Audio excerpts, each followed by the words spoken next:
OpWise, o podcast oficial do OpLab. Fala galera, sejam muito bem-vindos a mais um episódio do OpWise, o podcast oficial do OpLab, onde toda semana você aprende um pouco mais sobre o mercado financeiro. E eu estou aqui com o Marcelo Paz, como sempre aqui o nosso especialista em tecnologia, mercado financeiro. Tudo bem, Marcelo? Fala, Bidon, muitíssimo boa tarde. Estamos gravando esse podcast à tarde, não sei que hora que vocês vão assistir aqui, mas estamos aqui gravando ele à tarde. Hoje temos um convidado mais que especial, né? Um dos mestres mais importantes aí do mercado financeiro. Apresenta ele pra gente aí, Bidon. Exatamente, um dos maiores nomes aqui do mercado financeiro nacional. Então, o convidado de hoje, ele é trader desde 1998, era cirurgião plástico. Em 2013, ele encerrou essa carreira para fundar, junto com Leandro Ruschel, o grupo Leandro Stormer. Então, vocês já sabem quem que é. E desde então, ele dedica a vida para operar, ensinar as pessoas a investirem o seu dinheiro. Ele já escreveu mais de 10 livros com foco em renda variável e ministrou aí centenas de treinamentos. Então, seja muito bem-vindo, Alexandre Volvax, o Stormer. Tudo bem, cara? Fala galera, tudo bem? Como é que vocês estão? Stormer na área entrando. E aí, tudo bom, Alexandre? Tudo bom, Marcelo? É um enorme prazer estar com vocês aqui hoje para a gente conversar um pouquinho sobre o mercado, sobre opções, sobre as coisas que a gente gosta de falar, né? Maravilha. E assim, de onde que vem esse nome Volvax? Qual que é a origem?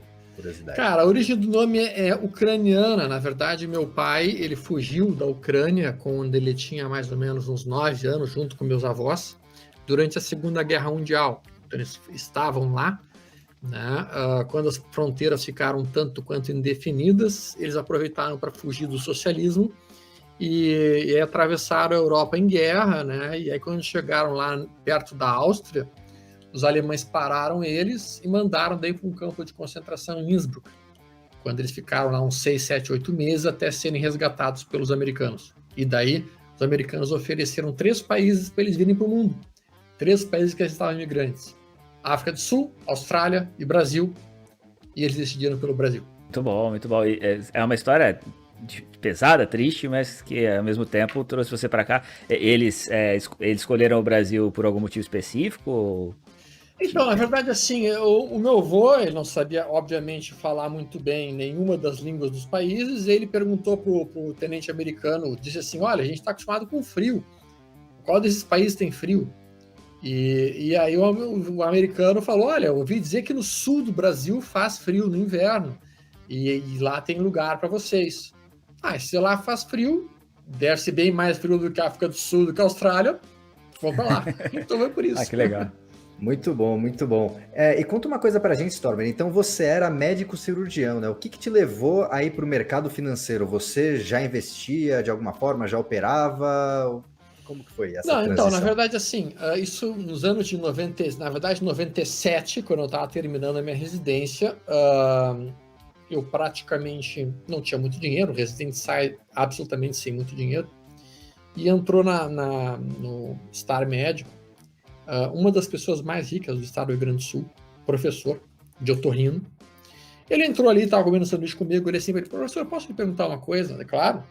Como é que o senhor ficou rico? Ele deu uma risada assim. Por que pergunta isso? Não, porque se foi com otorrino, eu adoro operar nariz, eu começo a operar nariz feito água.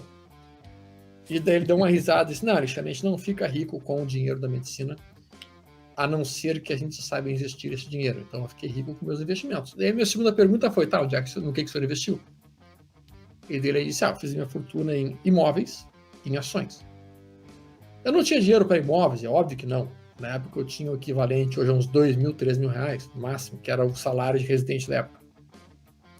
Então eu fui para ações.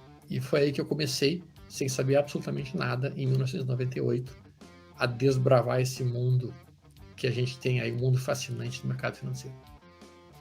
1998, logo na sequência, então você já deve ter tomado a primeira porrada aí em 2000, ou não? Ou já foi? Sim, eu passei os anos difíceis de 2000, 2001 e 2002, que foram anos em queda do mercado brasileiro, né? E a gente teve ali uma queda de quase uns 50% do topo até o fundo. E depois a gente teve um belo movimento que foi de 2013 até 2008 por aí, né? Que foi um movimento movido pelas commodities mundiais e talvez seja a maior bolha de commodities que tem existido na história do planeta. E você Então você não chegou nem a exercer a medicina cirurgia plástica? Não, exerci você sim, chegou a né? Na verdade, assim, eu exerci, e o teu briefing está um pouquinho equivocado, eu me aposentei da plástica em 2008, né? Então, de 98 até 2008, eu exercia medicina, cirurgia plástica e operava no mercado, as duas coisas juntas. E eu fundei a Leandro Stomer junto com o Leandro em 2002, mas ainda assim eu continuava atuando como cirurgião plástico nessa época. Eu só parei com a plástica em 2008, quando então, de fato, eu encerrei as atividades da clínica e passei realmente a me focar exclusivamente no mercado financeiro.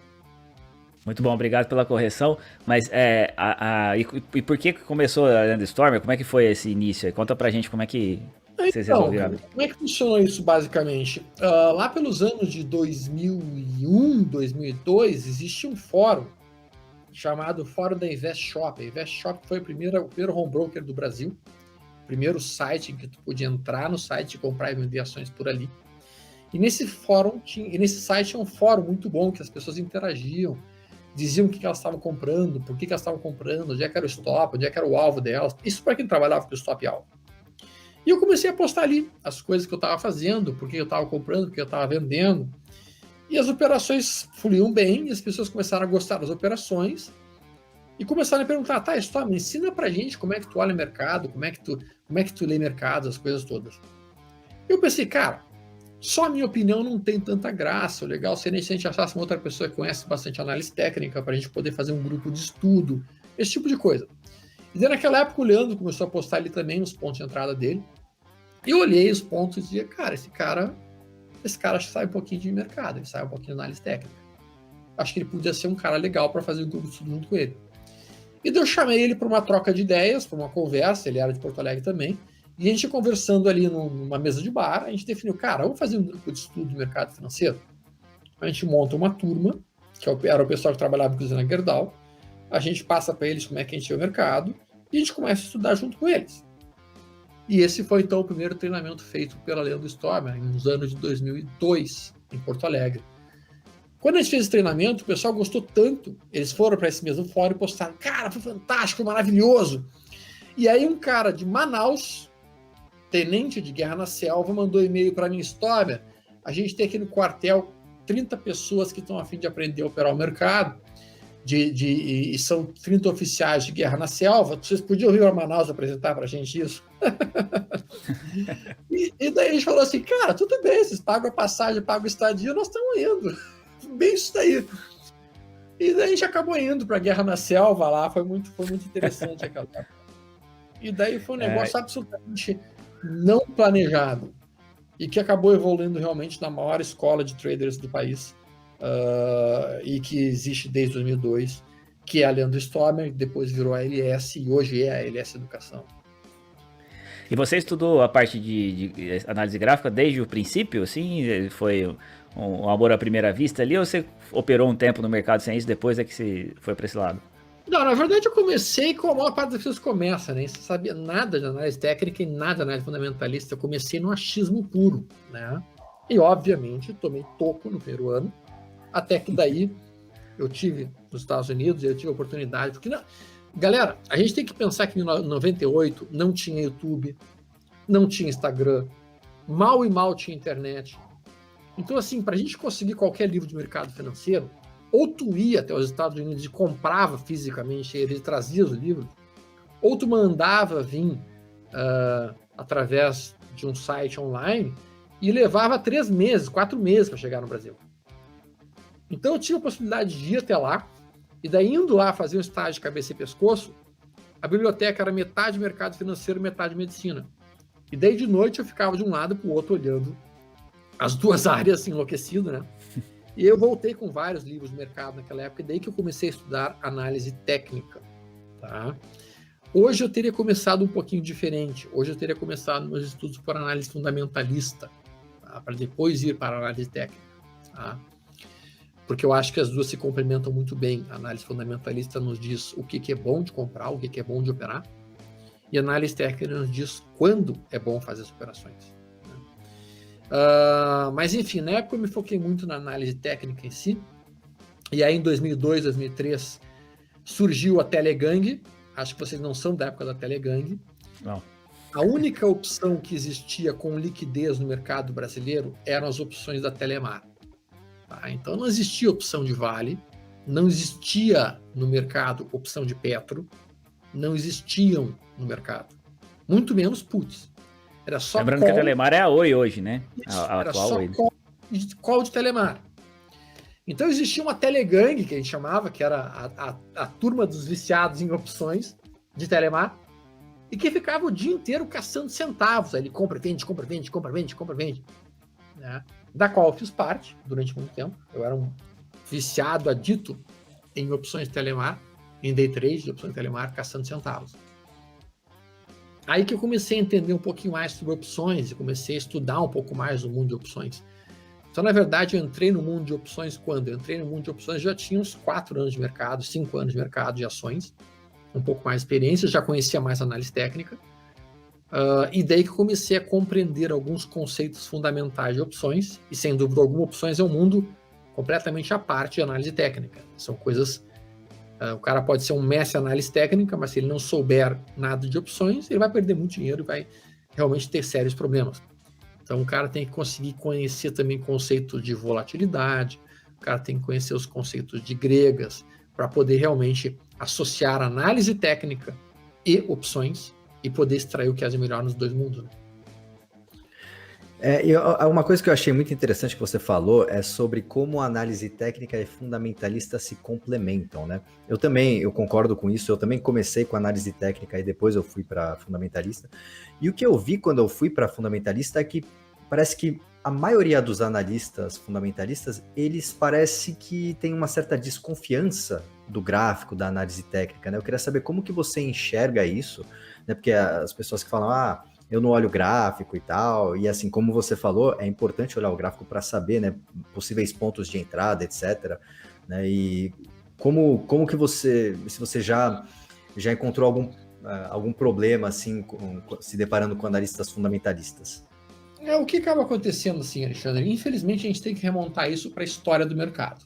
Tá? Então, vamos remontar para o início da análise técnica, lá para os anos de 40, 50, 60 e 70, quando a análise técnica estava sendo construída nos primórdios lá no mercado financeiro americano, existia a academia de economia, os caras fundamentalistas, que simplesmente usavam os conceitos básicos, os conceitos fundamentais de olhar os patrimônios das empresas, os balanços, e com isso poder tentar entender o que o mercado ia fazer daqui para frente.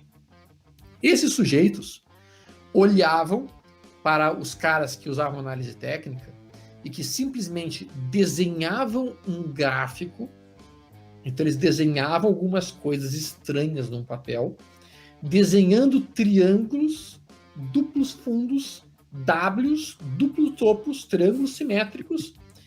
Aquilo aí parecia uma coisa meio esotérica, tipo assim, cara, o cara tá desenhando um pentagrama no meio do gráfico, o cara tem alguma coisa com coisa ruim no mínimo, porque o que ele tá fazendo ali que ele vai dizer quando é que vai comprar e quando é que vai vender?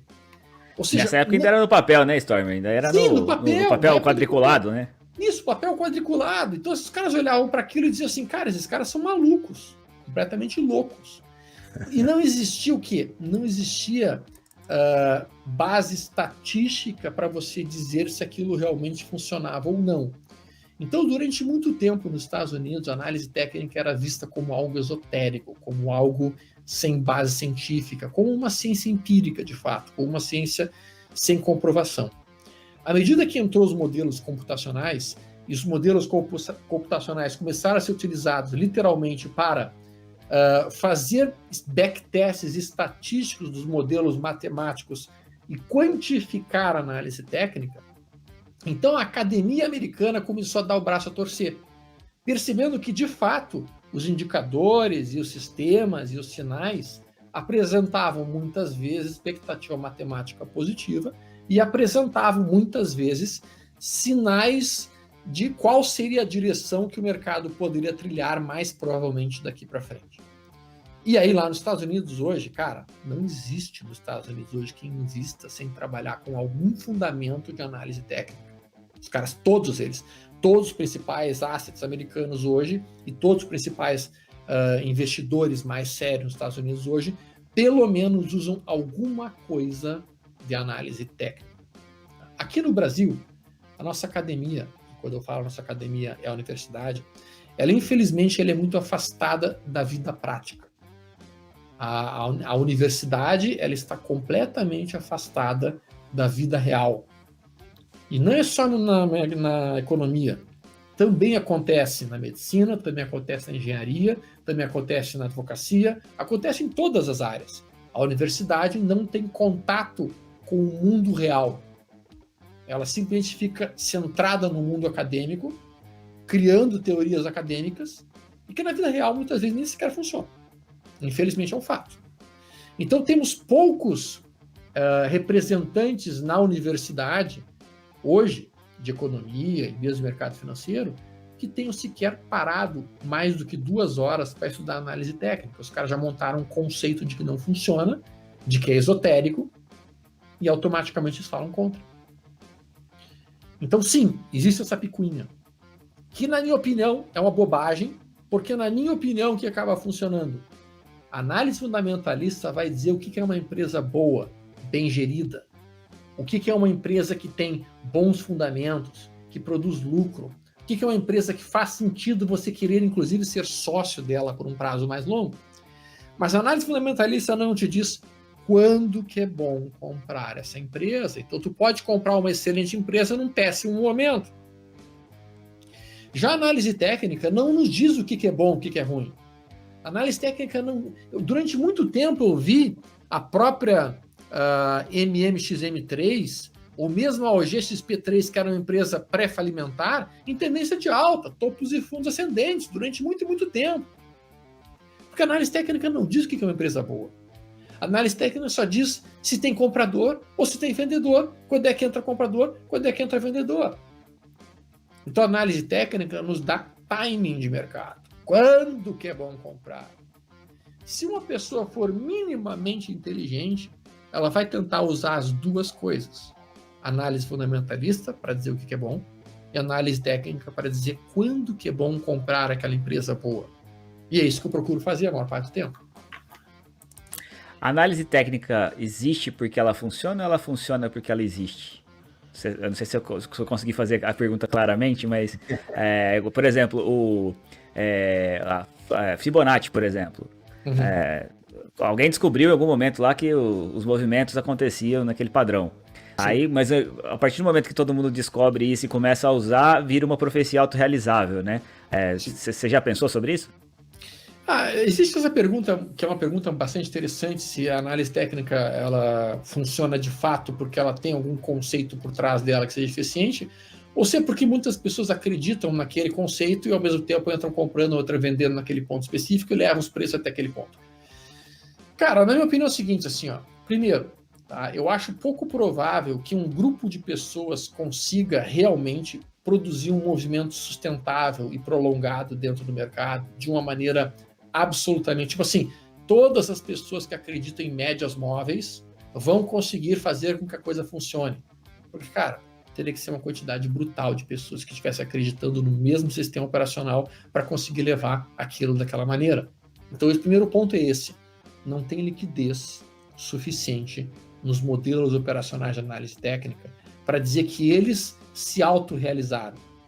E o segundo ponto é, se fosse autorrealizável, quando as pessoas não conheciam essas técnicas, 1920, 1925, 1930, 1940, esses modelos não funcionariam. E se você pegar gráficos do Dow Jones daquela época, eles funcionam exatamente igual ou de uma forma bastante similar, com algumas pequenas modificações. Então, da forma como eu leio, tá, não é que a análise técnica em si funcione. O que funciona é o simples conceito. Quando perder, perder pouco. Quando ganhar, ganhar muito.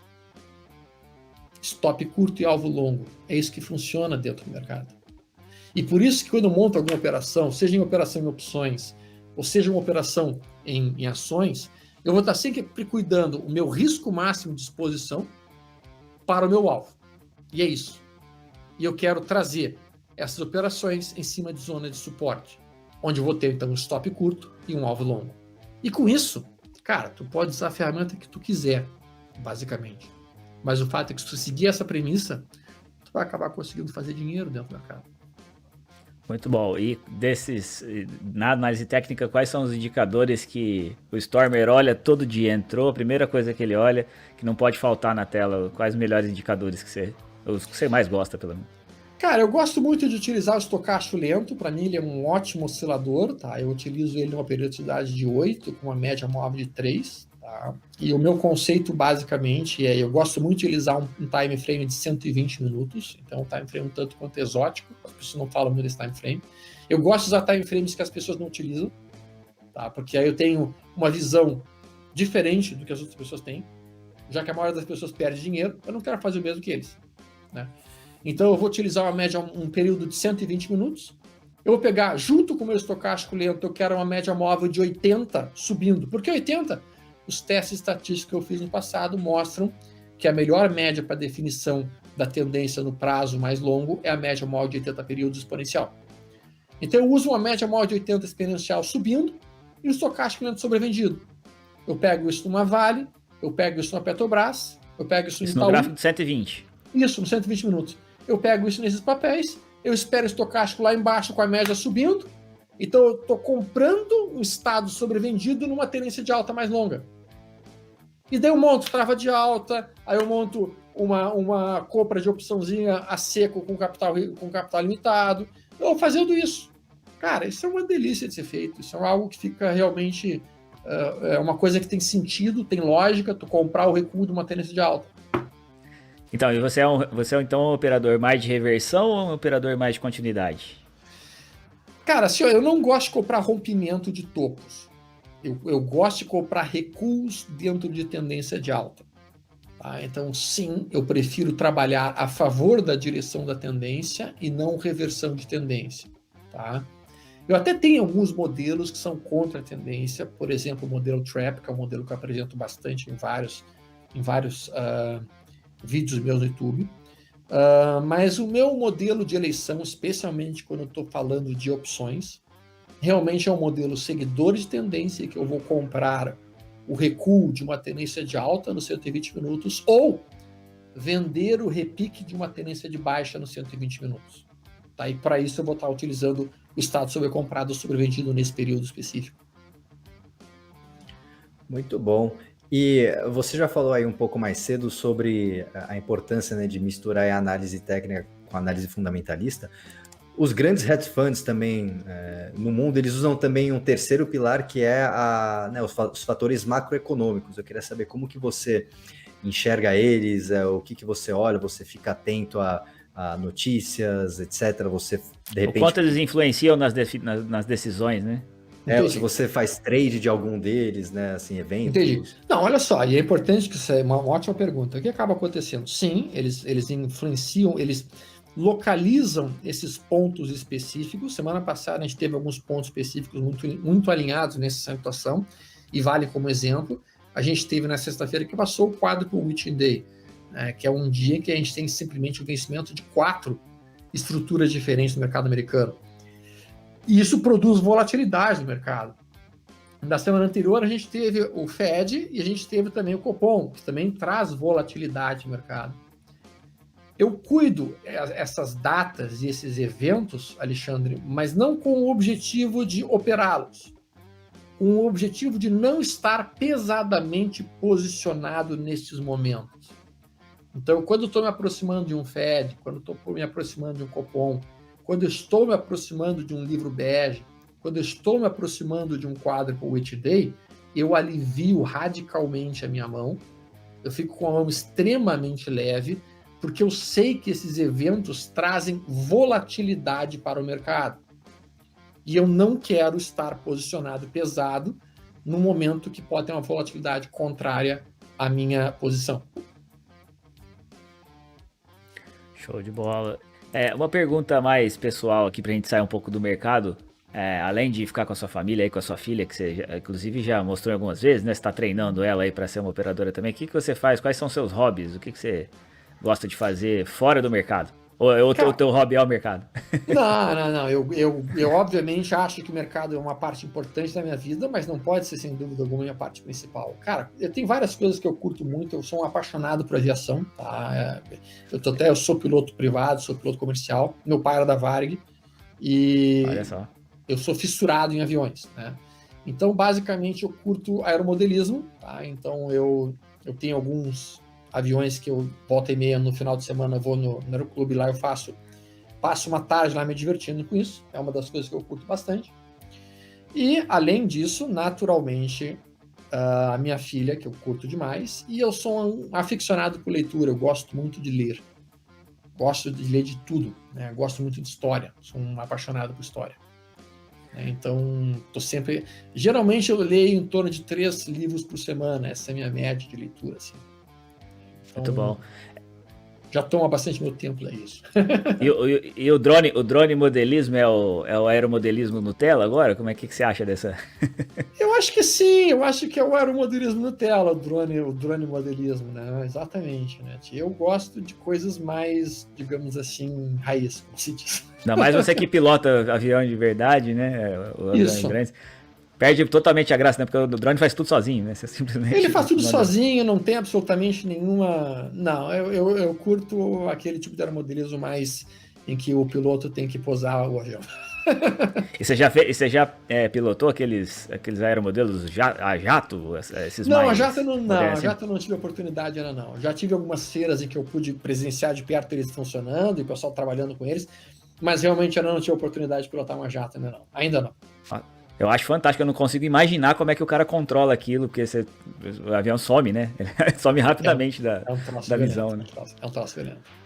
Muito legal, uma coisa que eu não pratico esse hobby, eu já até com o drone, aí eu sou Nutella nesse sentido, porque gastar o dinheiro para comprar um avião e derrubar ele, eu não tive coragem ainda, então eu fui pro drone que era mais tranquilo, né? Mas eu gosto muito, eu acompanho muita coisa nesse sentido, eu acho muito legal também. Legal.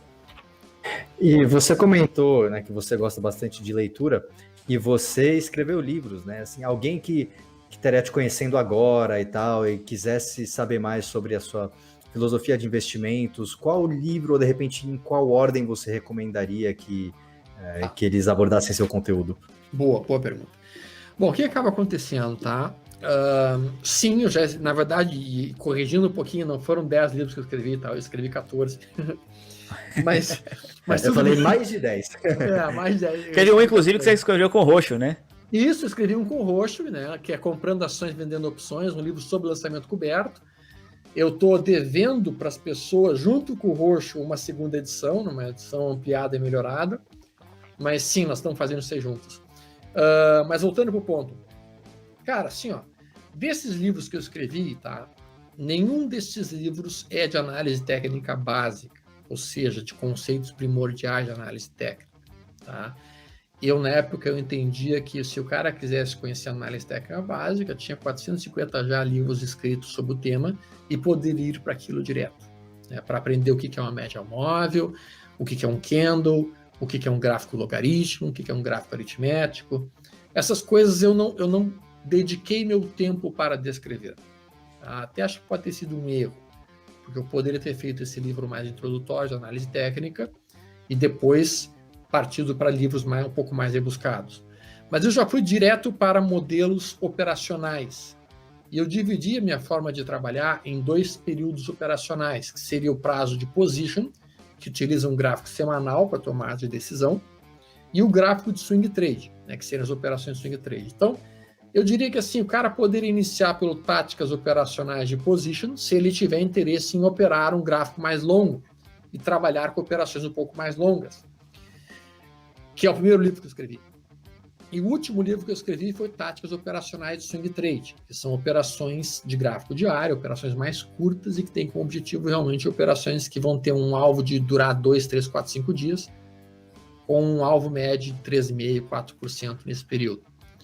Então, se o cara quiser se focar em swing trade, já pode ir direto para esse livro, Táticas Operacionais de Swing Trade, ou se ele já quiser ir para prazos mais longos, o Táticas Operacionais de Position, eu acho que seria muito bom.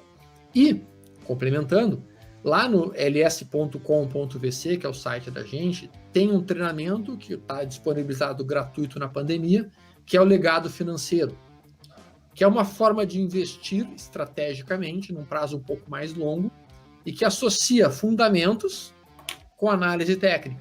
Aquilo que a gente estava conversando um pouco mais cedo. E eu acho que as pessoas deveriam iniciar até por ali dentro do mercado. Não é nem swing trade nem position, é legado financeiro mesmo. Tá?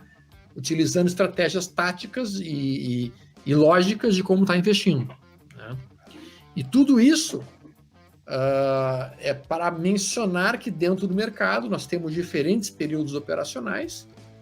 O cara tem que entender qual que ele se interessa mais e qual que faz mais sentido para ele. Né? E assim, Stormer, o quanto do teu estudo, né, nessa história toda aí foi dedicado à parte psicológica dos traders? Eu sei que, para mim, pelo menos, o que eu já vi, a gente pode ter a técnica que for, mas se o psicológico não estiver ok, você vai errar fatalmente, né? Vai cair. E eu sei, você fez até um treinamento, eu não lembro agora como chama, mas eu lembro que eu vi que era reabilitação dos traders, né? E era nesse sentido, né? O quanto que você considera, o quanto que você já estudou a respeito disso, e quanto que qual o tamanho da importância dessa parte para os traders, na sua opinião? Boa. Cara, vou te dizer que assim, ó, desses 3, 4 livros que eu leio por semana, tá? 2 usualmente são de mercado e 2 são não de mercado.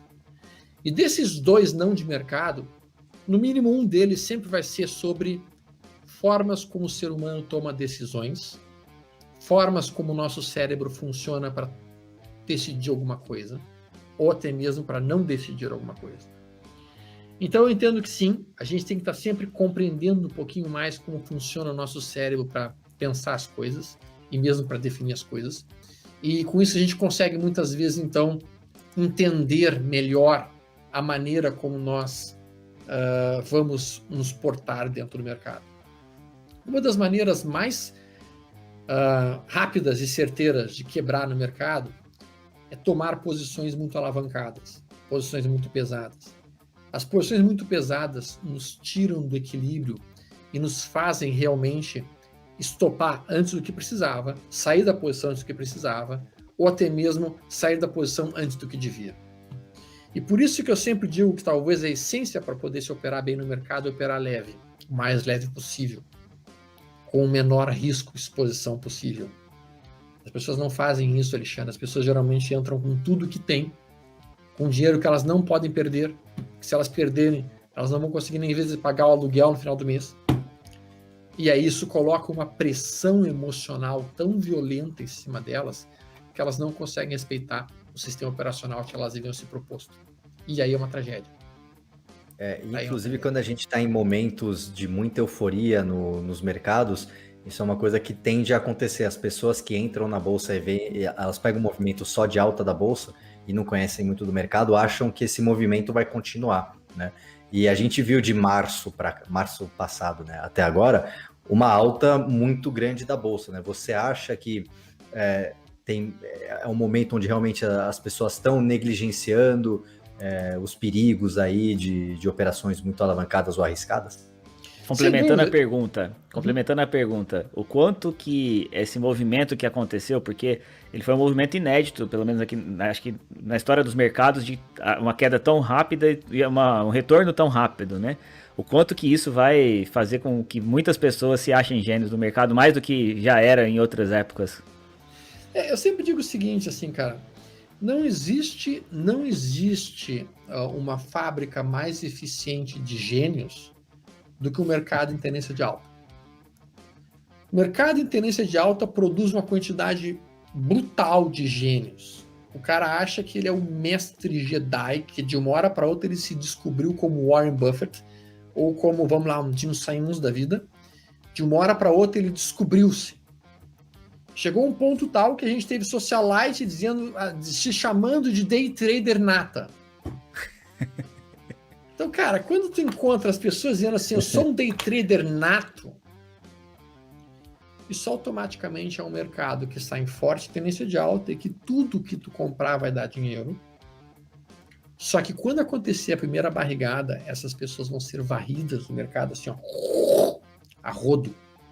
Eu vi isso acontecer em 2009, tá? Porque em 2008 teve uma forte queda, que você deve se lembrar, causada pelo subprime.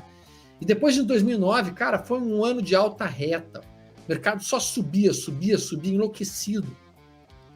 E daí o pessoal entrou comprando ali, achando que eles eram assim, os gênios do mercado. Aí quando veio 2010, 2011, 2012, 2013, que foram os anos de desastre, período Dilma, esses caras foram destruídos. Completamente, foram varridos, surrados, espancados, amassados. E aí os gênios somem. Eu sempre digo que o cemitério de Wall Street é um lugar muito silencioso. Ninguém fala dos seus prejuízos, mas todo mundo costuma falar dos seus lucros, né? Isso é bem verdade, é bem verdade.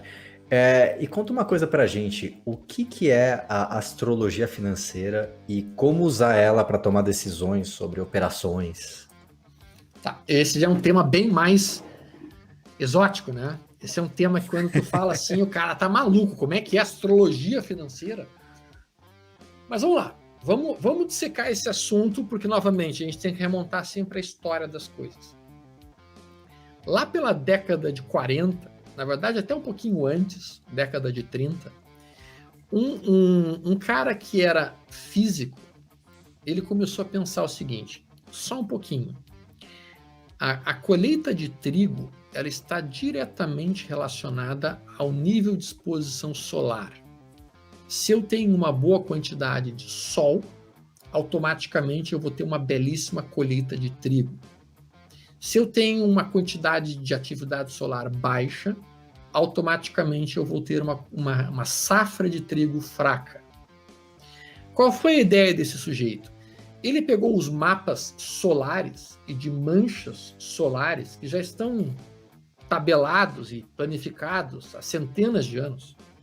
E ele começou a olhar, ok, o ano que vem vai ser um ano de alta intensidade de atividade solar. Então eu vou ter uma safra de trigo muito forte. Eu vou entrar short no trigo. No ano que vem, eu vou ter um sol extremamente quieto, um monte de mancha solar e um sol calminho. Então eu vou ter uma safra de trigo extremamente fraca, o preço do trigo vai subir e eu vou entrar long no trigo. Então o cara entrou com estes conceitos, que eram conceitos que tinham absolutamente todo o sentido do mundo. E esse cara ficou podre de rico. Eu não vou falar nem milionário, ele ficou podre de rico fazendo isso. Claro que que agora... ano isso, Storm? Vamos lá, década de 30, 35, 40, legal, nesse período aí. Né? Agora, é óbvio que, por causa dos insumos agrícolas, por causa de uma série de coisas que são mais tecnológicas do que por influência do sol, as safras não são mais tão facilmente antecipadas. Tá? Então, esses conceitos hoje de atividade solar não seriam tão eficientes para as commodities agrícolas. Por outro lado, o que se entende e se sabe hoje? Alta atividade solar produz flares, labaredas solares, que produzem disrupções nos satélites de telecomunicações. Então, se sabe hoje, estatisticamente falando, que quando você tem anos com alta atividade solar, os satélites precisam de uma enorme quantidade de manutenção, o que faz com que telecomunicações tenham custos mais elevados. E aí você vai ter um ano ruim para telecomunicações. Então existe uma certa lógica por trás daquilo que se fala de astrologia. No caso não é nem astrologia, isso aqui é mais astronomia. É o estudo dos efeitos de uma massa em relação a outra massa. É o estudo do efeito que acaba acontecendo, né? Aí os caras foram extrapolando isso para outros conceitos que aí sim são mais esotéricos, são mais, digamos assim, bruxaria.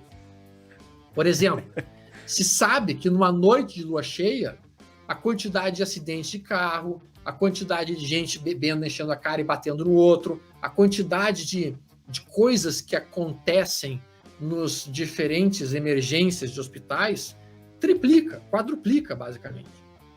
E é por isso que veio o mito do lobisomem, em que na noite de lua cheia o ser humano fica mais irracional. Bom, é estatístico isso? Sim, isso é estatístico. Esses números de emergências, sem dúvida alguma. Então, o que acaba acontecendo? E é um ponto interessante isso. Se a gente levar em consideração que a Lua tem uma forte influência sobre as marés, maré alta, maré baixa, e a Lua influenciando diretamente o nível de água, e se nós levarmos em consideração, e é uma extrapolação bem forte, se nós levarmos em consideração que o nosso cérebro está boiando dentro de uma água, que é o líquido sinovial no cérebro, nós poderíamos entender que talvez acontecesse uma influência nesse nível, nessa situação. E isso justificasse por que as pessoas ficam irresponsáveis na lua cheia. O fato é, e o ponto principal é, que todos vocês podem, sem dúvida alguma, pegar um gráfico, pegar as datas de lua cheia e olhar o mercado, o que aconteceu naquele período. E se vocês fizerem isso, vocês verão que nas noites de lua cheia, os movimentos de mercado financeiro, especialmente índice futuro, são de barras enormes, amplas, com um nível e volume e velocidade muito mais amplos do que nos outros dias em média. Olha só. Então acontece algo de diferente neste tipo de dia. As pessoas ficam mais racionais, ficam mais porra louca. O fato é, o dia que você chegar em casa e dizer assim, cara, o mercado hoje foi uma loucura, foi um troço absolutamente fora do normal. Deem uma olhada pra porra da lua e vocês vão ver que vai ser uma lua cheia. E eles vão se lembrar do maluco do Stomer que mencionou isso. Mas eu achei que você for... O fato é que esse tipo de conhecimento, sim, já tem vários livros escritos sobre esse tema. Eu estudei muitos e muitos anos esse tipo de influência. E por impressionante que pareça, eu posso dizer o seguinte... Tem alguns aspectos, tá? E aspectos são basicamente quando um planeta está em uma angulação com outro planeta. É uma viagem total. Mas tem alguns aspectos que aparecem de tempos em tempos, e eles estão em todas as cartas astronômicas, e que quando eles aparecem, a reversão de mercado acontece em até 85% das vezes. Com um erro de 1 ou 2 dias para frente, 1 ou 2 dias para trás. Que loucura. Então tu fica olhando para aquilo e tu fala, cara, não consigo entender isso, mas que de fato acontece. Especialmente as angulações em relação a um planeta que é o planeta de problemas, que é o planeta Saturno. Então quando tu tem, por exemplo, Plutão com Saturno, cara, vai ser um dia bem pesado no mercado. São dias que marcaram, por exemplo, o topo de 2008, o topo da nosso crash da pandemia atual. Tudo isso são marcados nessas quadraturas que são absolutamente bizarras e eu não sei dizer por que isso funciona. E honestamente falando, não é minha função como trader identificar o porquê das coisas. Minha função é identificar o que eu tenho que fazer.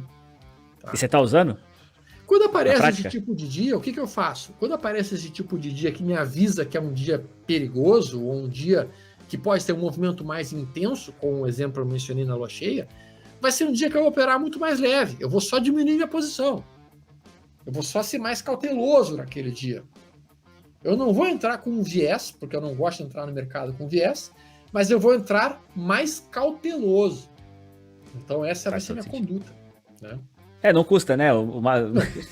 Mal não faz, né? Mal não vai fazer. A hora que você começou a falar da Lua, eu achei que você fosse falar assim, como a Lua influencia nas marés, isso é o efeito que todo mundo sabe, né? Isso eventualmente pode influenciar também nas chuvas que a gente vai ter, e isso poderia influenciar aí no trigo de novo, né?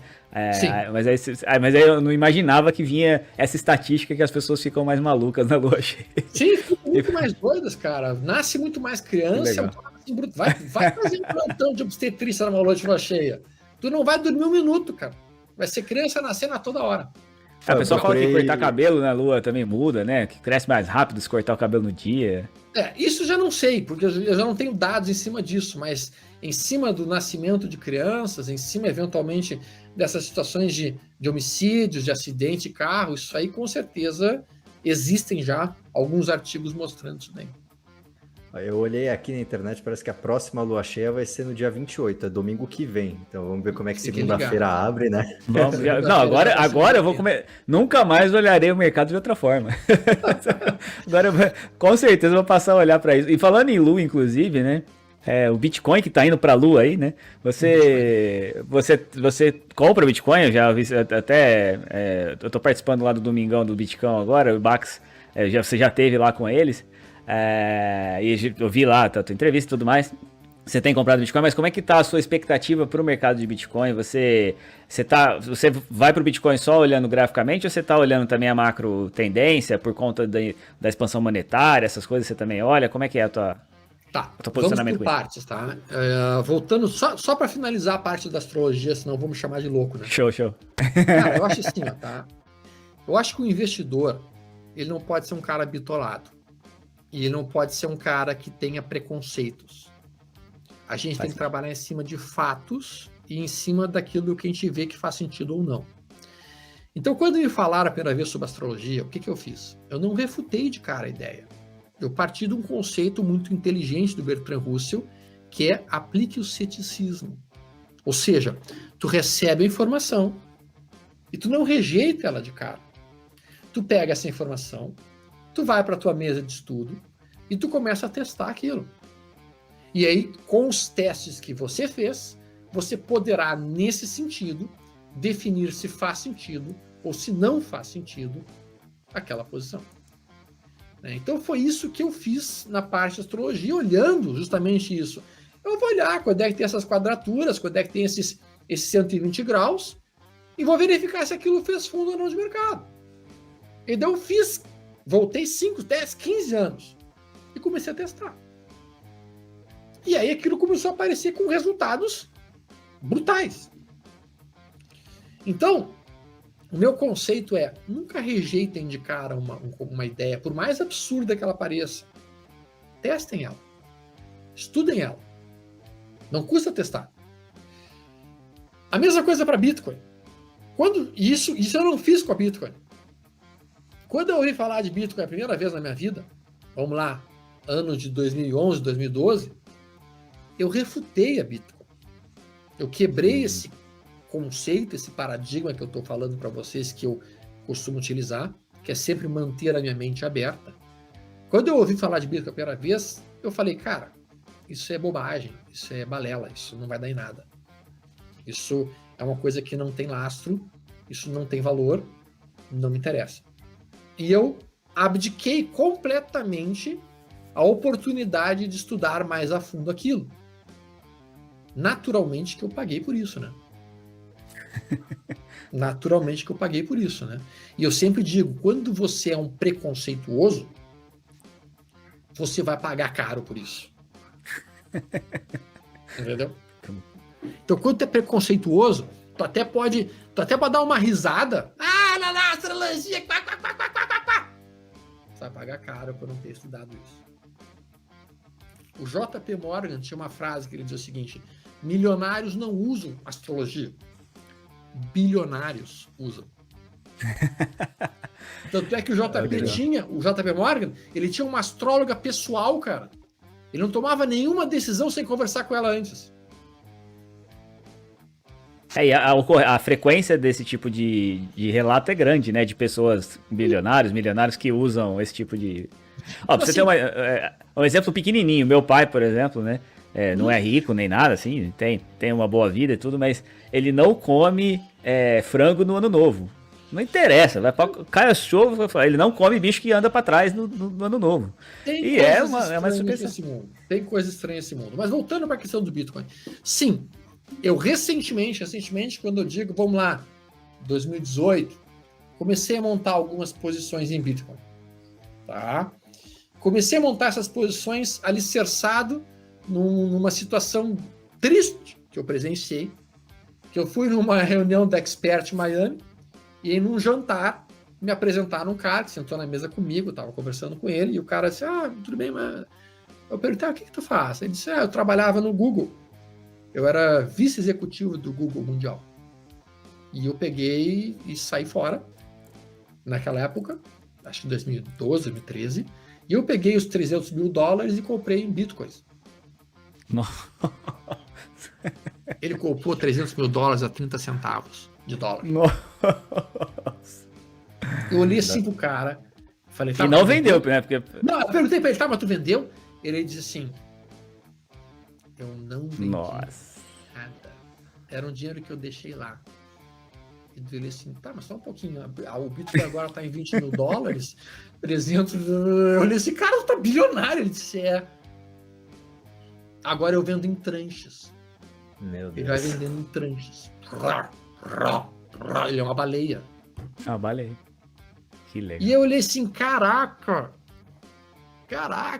eu perdi essa oportunidade. Então, sim, cara, foi um erro técnico meu. Tá?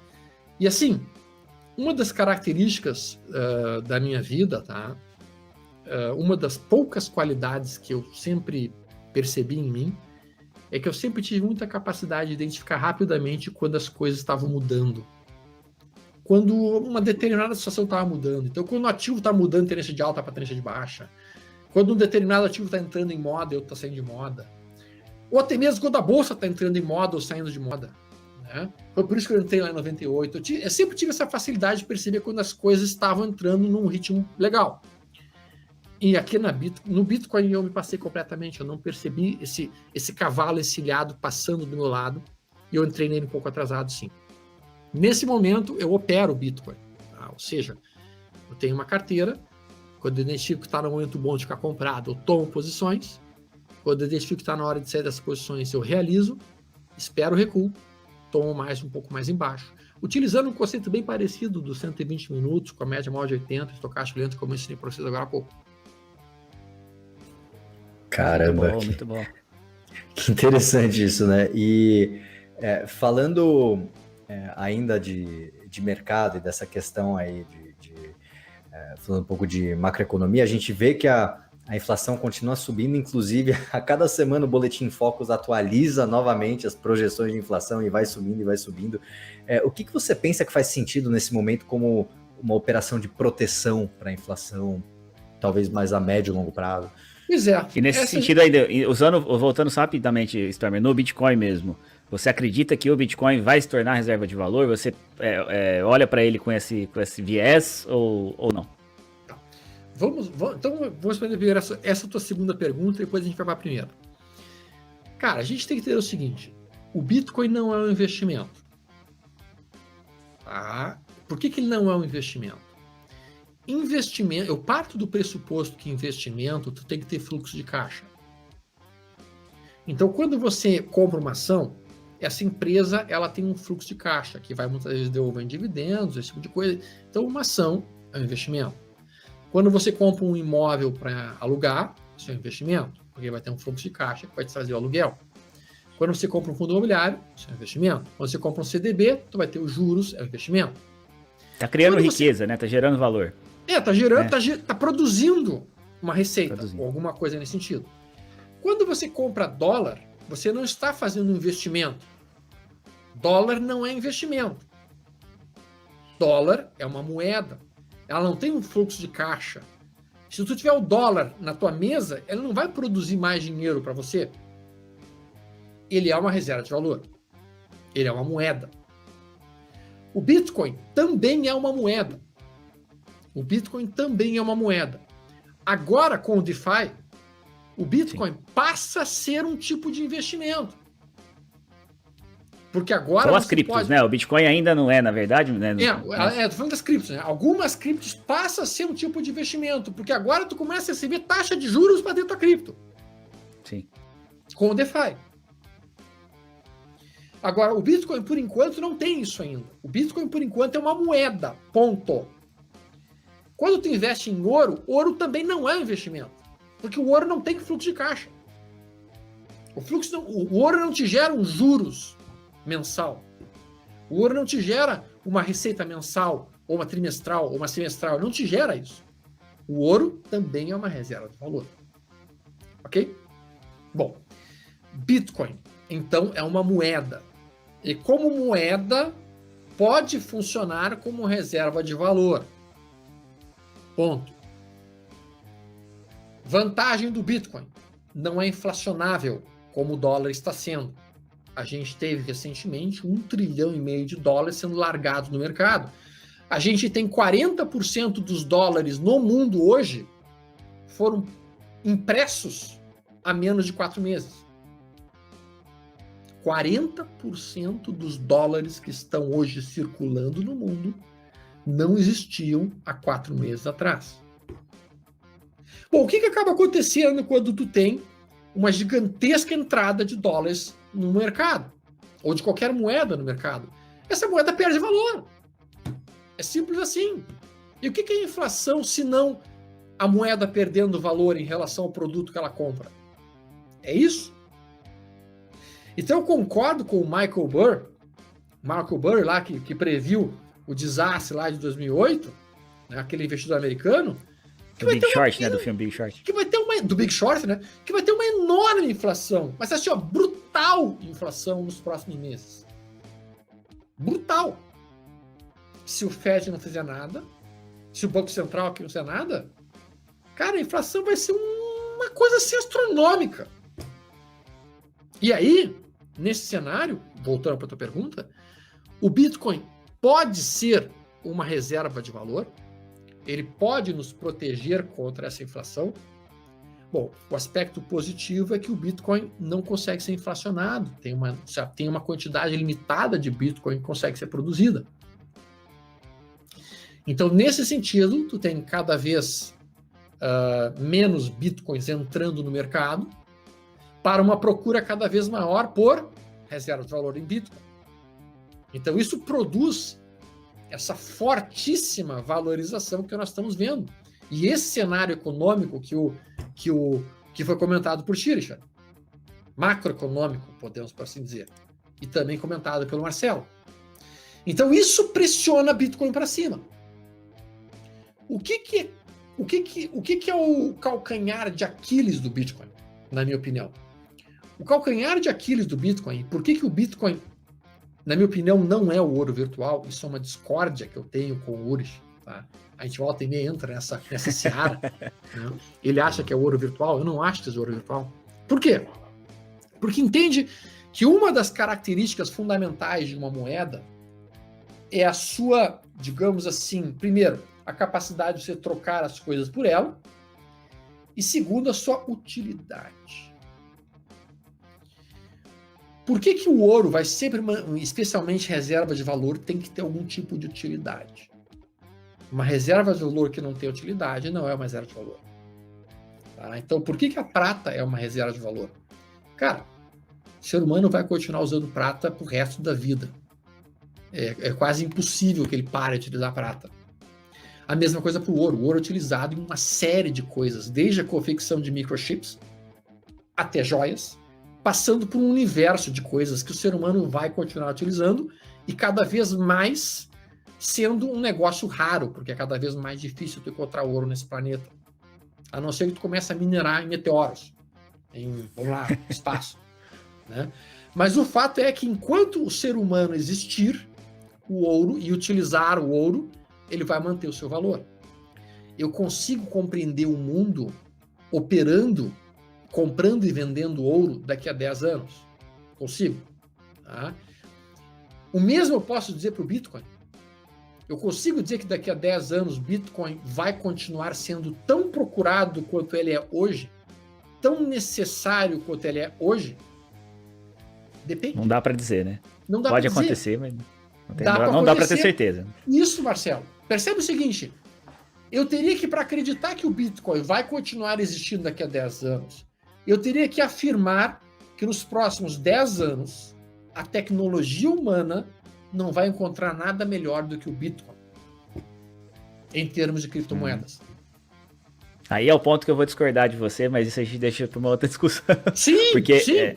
Porque eu não acho que o problema seja a tecnologia.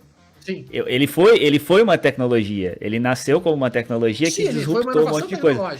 Mas aí ele já virou, para mim, ele virou um conceito. Atualmente ele é mais conceito do que tecnologia, e nesse sentido, você não vai trocar ele tão facilmente, simplesmente. Até porque já tem tecnologias melhores que a do Bitcoin hoje. Já existem criptomoedas melhores. Esse é o ponto, tá? Então o que acaba acontecendo? Tá? Eu entendo o que tu quer dizer com o Bitcoin sendo um conceito, certo?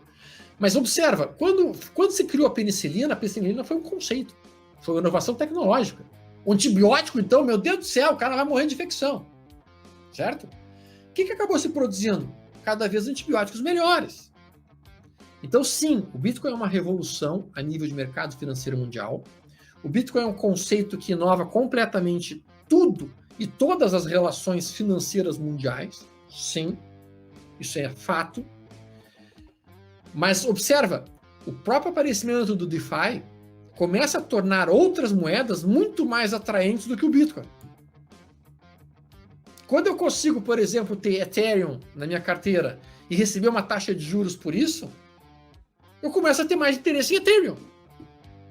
E se eu começo a ter mais interesse em Ethereum do que em Bitcoin, eu começo a ter isso, você começa a ter isso, um cara pesadaço como o Jim Simmons, que trabalha com bilhões e bilhões de dólares, também começa a perceber isso. E Mas o Bitcoin pode absorver tudo isso, né? Aí que tá o ponto. Ele é um software que pode evoluir. Se o Bitcoin absorver isso. Mas ele precisa absorver. Por enquanto, nós não estamos vendo isso acontecendo, não. Então, o conceito é muito mais difícil de dizer se vai ser uma reserva de valor ou não, Alexandre. Porque para ser uma reserva de valor, nós temos que ter a segurança de que vai continuar sendo negociado daqui a 10, 15, 20 anos. Perfeito. Na mesma intensidade, no mesmo tesão. E eu não tenho tanta certeza assim.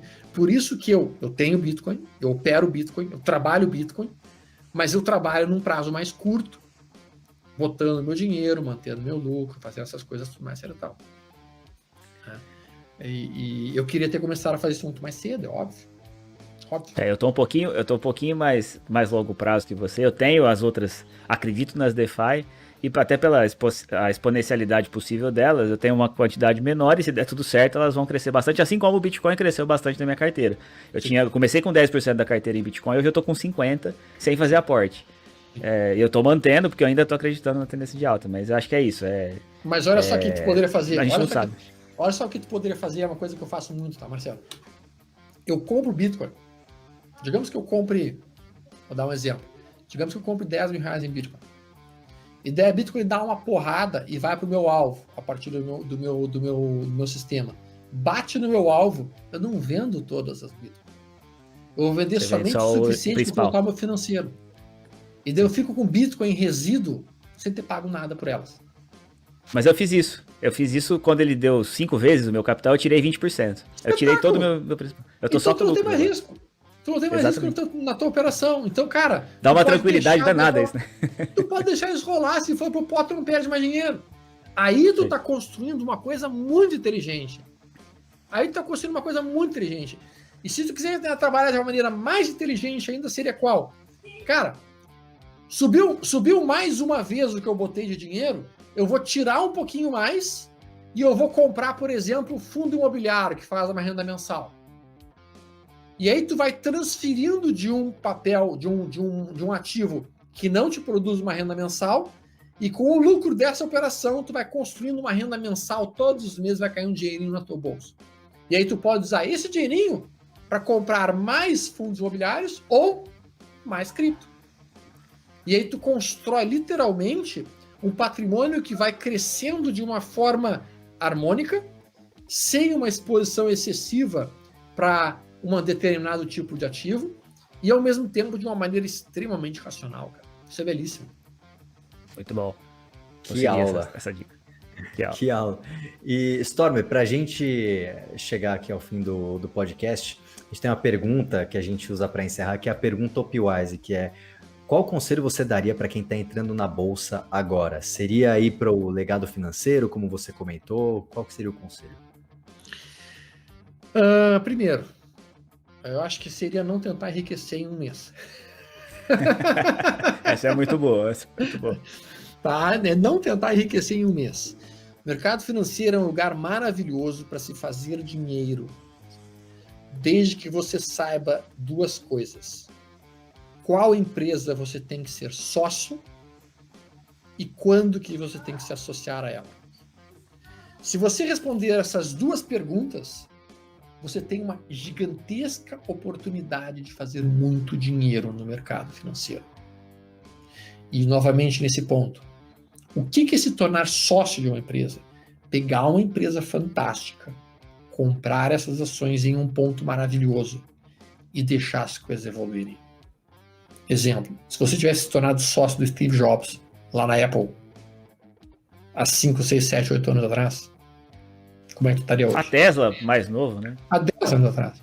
A Tesla agora. Mas a Tesla não considera uma empresa fantástica. De sendo bem sincero. Eu olho para a Tesla como uma aposta ainda. Ela não dá lucro. Eu não vejo ela como uma empresa fantástica ainda. Ela pode se tornar uma empresa fantástica se as coisas dela começarem a dar certo. Por enquanto ela não deu. Né? Então, assim, uma Apple da vida. Por exemplo, tu ser sócio de uma XP. Cara, então quem se tornou sócio da XP lá em 2010, 2011, 2012, viu seu patrimônio crescer 30 vezes. Assim. Desse ponto. Então hoje nós temos empresas muito boas, tanto no mercado exterior quanto no mercado brasileiro. E aqui no Brasil hoje a gente tem até as BDRs, cara. Tu pode ser sócio de uma Coca-Cola, de uma Disney, de uma Microsoft, de um Google, de uma Amazon. Mas o pessoal quer IRB, é difícil, né? Comprando BDR. Oi? Mas o pessoal quer IRB, aí é difícil. Ah, né? o pessoal quer IRB, o pessoal quer Cogna, o pessoal quer Vivara, quer Vara, sei lá o quê. Mas que Vara, meu Deus do céu? Que Vara, cara? Quando tu tem uma Microsoft BDR aqui do teu lado, tu vai falar de Vara? Pra quê? Tu é louco? Tu gosta de te matar? Vai pra uma sessão de sadomasoquismo, então. Vai lá pega uma dominatrix. Pô, pega uma dominatrix que vai fazer mais interesse por ter vontade de sofrer do que tu trabalhar com vara. Não, falando sério agora. Então, assim, o conselho que eu posso dar para quem está entrando no mercado é, primeiro, estuda como tu vai encontrar empresas boas. Primeira coisa. O que é uma empresa que tu quer ser sócio? E daí tu pode construir a tese que tu quiser nesse cenário. Eu, por exemplo, só quero ser sócio de empresa que dá lucro e que não dá prejuízo. Então eu quero lucro líquido, eu quero caixa na empresa. Tem gente que quer ser sócio de empresa que está quase falindo. A empresa está entrando em concordata e o cara quer ser sócio dela. E ele compra ações naquele ponto. E às vezes não está errado. Porque se a empresa não falir, aquele troço dá uma porrada e sobe 300%, 400%. Então tem fundos chamados fundos abutres que trabalham só com isso. Eles compram empresas em concordata. Compram 10 empresas em concordata. 8 faliram. 2 se salvaram. Essas 2 subiram 3.000, 4.000, 5.000% e compensou o prejuízo das outras 8 e está no lucro. Então isso é uma tese de investimento. Tu tem que ter uma tese de investimento. E depois que tu identificou quais são as empresas que tu quer ser sócio, aí sim, tu vai para o quando. Então o mercado é basicamente responder essas 2 perguntas. O que e quando. Entendeu? E o legado financeiro ajuda um pouco nisso, eu acho, Alexandre. Ele dá um pouquinho sobre isso. Mas tem que estudar mais, é óbvio, tem que estudar muito. O mercado financeiro não é... Eu tenho uma amiga minha, que é a Marta Matsumara, que ela largou uma frase uma vez no almoço grátis, dizendo assim, mercado financeiro não é para idiotas. Mas tem alguma coisa, Storber, que a gente não tem que estudar sempre? Mas é que as pessoas... O problema, sabe o que é, Marcelo? É que as pessoas estão entrando no mercado induzidas por youtubers que dizem que é uma barbada fazer um trade e comprar um croissant. Andar de Porsche. Andar de Porsche para um lado e para o outro lado, que é uma barbada, e que pega o celular. Vamos fazer um trade aqui para ganhar aqui uns 2 mil reais. Eu fiz 2 mil reais aqui. E aí as pessoas acreditam que o mundo é sempre assim. E delas são induzidas. E para piorar a situação, elas estão desesperadas, muitas delas, porque infelizmente perderam o emprego por causa dessa pandemia, e delas caem na mão de um cara desses, e delas acham que o mercado é isso. O mercado não é isso, pessoal. E elas descobrem do pior jeito que o mercado não é isso. Exatamente, cara. Assim, ó, não existe lugar onde a ignorância custe mais caro do que o mercado financeiro. É isso. Então tem que estudar muito. Tem que estudar muito.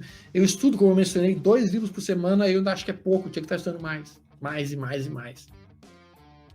É interessante, né, como a gente começa a estudar isso, aí você percebe rapidamente que não tem fim mesmo, né? Porque todo dia são criados instrumentos novos, são criadas novas formas de operar, as opções mesmo são infinitas, literalmente infinitas as possibilidades, né? De combinações. Então, mercado, o mundo de opções, cara, se tu começa a estudar para valer o mundo de opções, tu vai ter que dedicar umas 10 mil, talvez 20 mil horas sérias, pesadas, para realmente tu começar a arranhar a superfície. É um mundo muito bom. Tem um monte de coisa maravilhosa. Tem um monte de coisa fantástica de se trabalhar em opções. Vai ter que conhecer.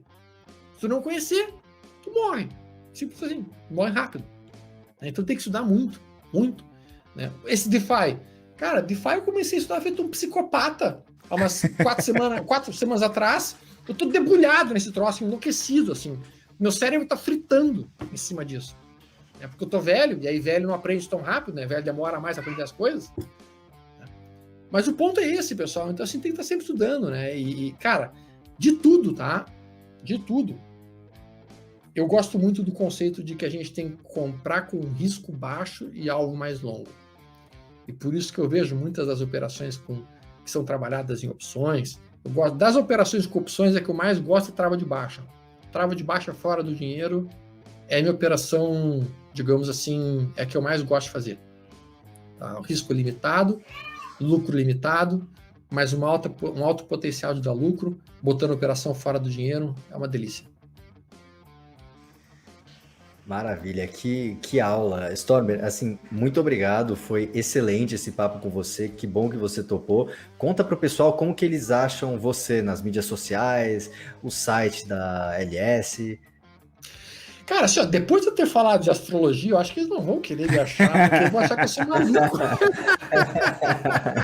Eu por mim, eu vou falar, eu vou começar a olhar para isso. Eu também tenho a mesma teoria que a sua, não custa nada olhar. Eu também. Louco, mas tudo bem. Pessoal, se vocês quiserem me achar, porque assim, ó, na verdade, eu raramente falo sobre esse tema, sendo muito franco, não é um tema que eu abordo com as pessoas normalmente, porque eu acho que o mundo não está preparado ainda para certas verdades. Muito bom. Mas enfim, se vocês quiserem me localizar, tem o Stormer.oficial, que é o meu canal do YouTube. Ao mesmo tempo também no Instagram, Stormer.oficial. Vocês podem me encontrar direto por ali, tá? Nesses 2 pontos específicos. Os meus livros, que foram mencionados pelo Alexandre, eles estão lá na www.ls.com.vc, certo? E às 2 da tarde eu tenho sempre um programa gratuito que eu abro lá no YouTube, chamado Café, Tricô e Ações, em que eu falo sobre mercado financeiro, eu boto os gráficos, eu mostro como é que eu estou olhando o mercado, como é que eu estou entendendo, eu apresento uma série de sistemas meus ali, todos os dias, terças e quintas abertos para todo mundo, segunda, quarta e sexta fechado, mas que depois é disponibilizado no dia seguinte. Maravilha. Marcelo Paz, como que o pessoal encontra você nas redes sociais? Valeu, Abdum. Como sempre, primeiro agradecer o Storm, obrigado pela disponibilidade. A gente teve uma dificuldade com os horários aí, mas conseguimos, felizmente, porque foi um papo fenomenal. Muitíssimo obrigado mesmo. Espero que você tenha gostado de participar. Quem quiser me encontrar, pessoal, é Marcelo com 2 L's H no Instagram, e de lá encontra as outras redes, no canal no YouTube, Clubhouse. Eu não sei se você tá no Clubhouse agora, Storm, agora tem uns Clubhouse. Cara, não sei se você tem tempo para isso, mas eu não aprendi a usar esse troço ainda. Tínhamos uns papos muito bons lá, tá muita coisa sendo compartilhada. O ruim de lá é que não fica gravado, né? Então a informação se perde. Mas quem tava lá normalmente aproveita coisas. As pessoas acabam se abrindo um pouco mais, até por isso também, porque falam coisas, então tá sendo bem legal. Então, quem quiser me encontrar lá, como é que te encontra, Abdum? Fala aí pra gente. Pessoal, o meu Instagram é @velhoinvestor, lá vocês me encontram. Siga o Opilab também nas redes sociais, o Instagram é opilab.app. Tem o nosso canal do YouTube, inclusive, se você gostou desse podcast, compartilha, manda para seus amigos e se inscreve no canal para você não perder aí os próximos conteúdos. Tem o nosso site também com o nosso blog, www.opilab.com.br. E é isso, todos os links vão estar aqui na descrição, tanto os links do Stormer, quanto do Marcelo Paz, quanto do Opilab. Então é isso, muito obrigado e até a próxima.